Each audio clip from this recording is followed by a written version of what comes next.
Now, a very interesting development. According to multiple reports, the Pittsburgh Steelers have checked in on Trevor Lawrence's availability. They are interested in acquiring him as their QB1.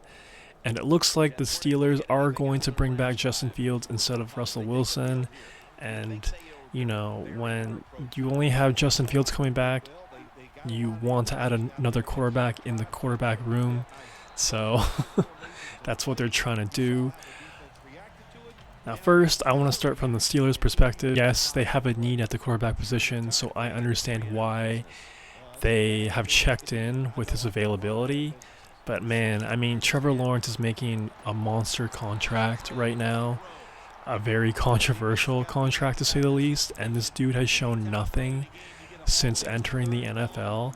And you know what? Fair play. He is on the Jaguars, not the best organization in the league.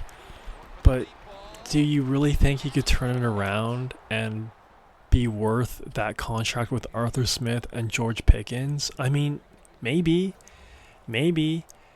I just don't know how Trevor Lawrence would hold up in the AFC North when you have to play a team like the Ravens in the cold, and just being in a cold, hard-nosed division. I just don't think that suits him very well. If you can't be successful in one of the weakest divisions in all of NFL history, which is the AFC South, can you really see Trevor Lawrence working in the AFC North? I can't. The dude is extremely inaccurate. He's been extremely inaccurate the last couple years. Do you think that's going to help when he's in the cold? When he's playing against really good defenses? I don't see it, man. I just don't see that working out. But that's just me. If I'm the Pittsburgh Steelers, I would really look elsewhere. But at the same time, I get it to a certain extent. You're kind of in a desperate spot here when you don't have a quarterback. So I at least appreciate their aggressiveness. But overall, I don't think this is the move the Steelers should be making. I really think they needed to trade Mike Tomlin this past offseason, but it looks like he's going to come back for the 2025 year. I think that should have been their number one priority, but that's just me. Let me know if you agree with me. Now, for the Jaguars, they are reportedly not interested at all in entertaining moving Trevor Lawrence, so I don't know, man. They're currently still holding interviews for the GM position. So as of right now, they don't have a GM. So Khan and Liam Cohen, that clown, are calling the shots right now. So yeah, that's all I gotta say about that. But if I'm a Jags fan, I'm crossing my fingers. I'm saying my prayers that the Jags move off of him because, like I said, he signed that monster contract and he hasn't lived up to it at all. And not only that, but Trevor Lawrence is kind of lingering into that injury-prone kind of label. The dude is hurt a lot. He missed pretty much all of last year. And even when he was in, he did not look good at all. So I just think the Jags need a gut job. They need to just move off of Trevor Lawrence. I don't believe in him. I just haven't seen anything. And, I don't hate the guy, but, come on, dude. When you make, 50, 55 mil a year and you play like that, it's embarrassing. It's embarrassing, dude.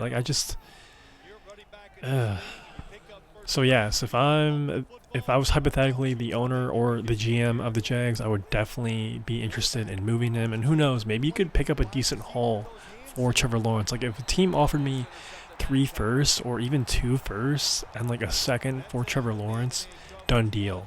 Done deal. Or hypothetically, if the Titans were interested, I'd rather have Cam Ward or Shador Sanders at this point. And I know that may sound crazy or controversial, and it sort of is to a certain extent, but I feel like we've seen the limit of Trevor Lawrence. Of course, he could go to a team like the Rams or link up with Kevin O'Connell, and I'm sure he would play a little bit better, but I'm telling you, this dude is not a franchise quarterback. He's not the quarterback that can really dig a team out of the mud. He's just not that guy. And I'd be very, very surprised if he ever even sniffed a Super Bowl one day. But again, that's just me. Let me know if you agree with me. But if you are a Trevor Lawrence fan and you are a Jags fan, like I said, the Jags have zero interest in moving him. And, I've touched on this in a previous vid of mine. I've just the Luka effect. I'm telling you, man, in the next 2-3 years, these star players, don't be surprised if they get moved around a lot. There will be a ripple effect here. I'm telling you, just get ready for it. So absolutely, they could be playing PR right now, but just definitely keep your eye on Trevor Lawrence in years to come. Now, if he got moved to the Raiders, I feel like I would like that a little bit more. Your home games are in a dome, it's indoors.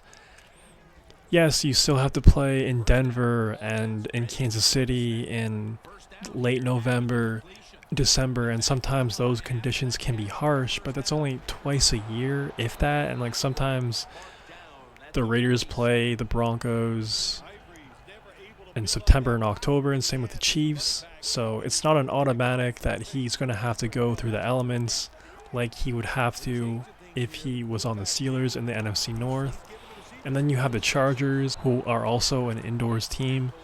And plus, like, it makes sense from the Raiders' perspective. Like, think about the QBs in their division: Bo Nix, Herbert, and Pat Mahomes.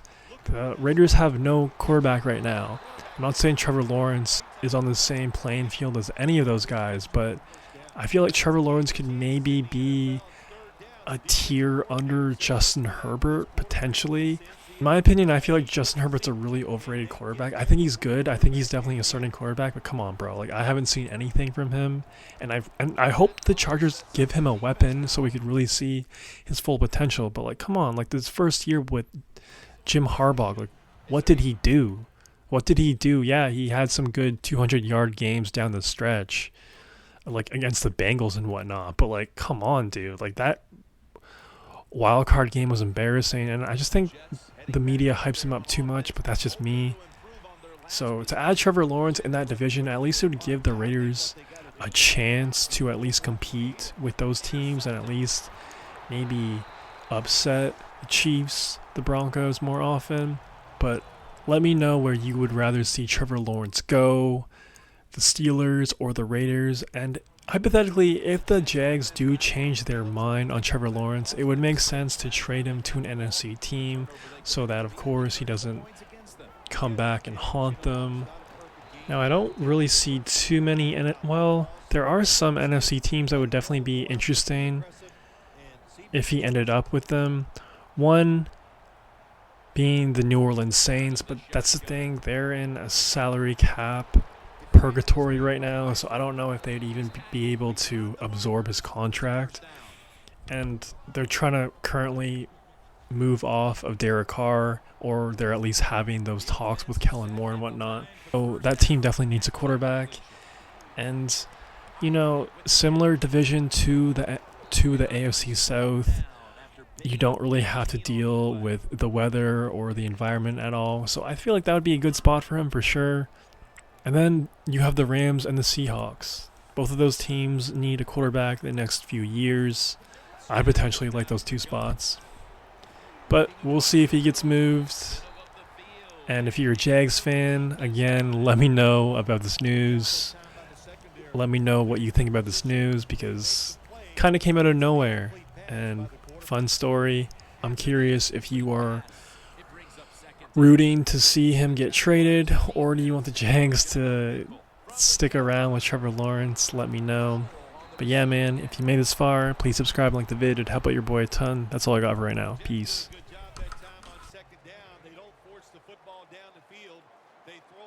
They pick up some solid yards to make it a good situation for them. Third and short. Powell makes the catch. The Jets are going to burn the first of their 3 timeouts right here.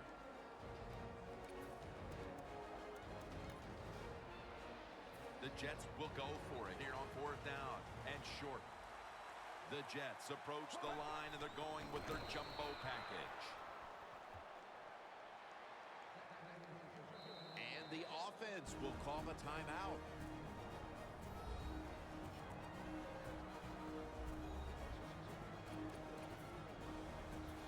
line of scrimmage, the 41. Out of the shotgun formation. Decker's got it on a pass that had something taken off of it. Offense going to stop the game here with a timeout From the red zone. That long gain sets them up here on this play. Dropping back now into the shotgun. Touchdown, and they get one back.